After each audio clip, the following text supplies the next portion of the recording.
Hi dear 12th standard students. So நம்ம சேனலில் பார்த்தீங்கன்னா கெமிஸ்ட்ரி எக்ஸாமுக்கு கிரேஸ் மார்க் பற்றி ஆல்ரெடி ஒரு வீடியோ போட்டிருந்தோம். ஸோ இந்த வீடியோவில் அதில் ஒரு சில அப்டேஷன் வந்து கேட்டிருக்காங்க, அதை பற்றி பார்க்க போகிறோம். ஸோ நம்ம சேனலுக்கு சப்ஸ்கிரைப் பண்ணாதவங்க பண்ணிக்கோங்க, உங்கள் ஃப்ரெண்ட்ஸுக்கும் ஷேர் பண்ணுங்கள், சப்போர்ட் பண்ணுங்கள்.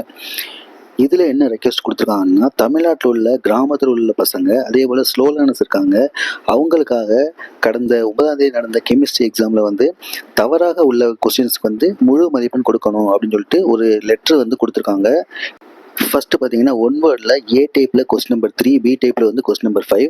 அதில் என்னென்னா சோடியம் ஃபார்மேட் கரைசலோட பிஹெச்சுக்கான ஃபார்முலா தான் கேட்டிருக்காங்க. ஆனால் புத்தகத்துக்குள்ளே பார்த்தீங்கன்னா சோடியம் அசிட்டேட் கரைசலோட பிஹெச் ஃபார்முலா தான் கொடுத்துருக்காங்க. இதனால புக்கில் இல்லாத கொஸ்டின் வந்து கேட்டுட்ருக்காங்க. இதனால வந்து பசங்களுக்கு வந்து ரொம்ப குழப்பம் இருக்குது.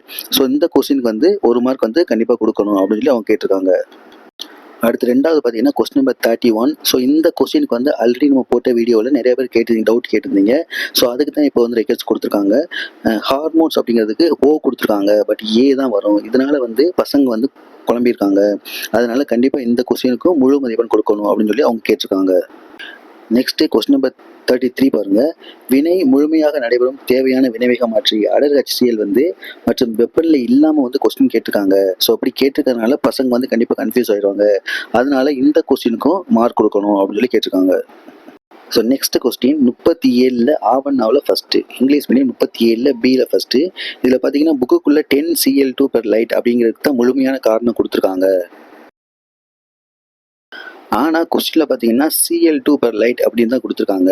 அப்போ ஒரு Cl2 per light அப்படிங்கிறது கொண்டு அது வந்து மேற்கண்ட வினை நிகழாது அப்படின்னு சொல்லி கொடுத்துருக்காங்க. அதனால வினா பார்த்து அந்த கொஸ்டின் பார்த்தீங்கன்னா முழுமையாக வந்து அண்டர்ஸ்டாண்ட் பண்ண முடியாத சுச்சுவேஷன் இருக்குது.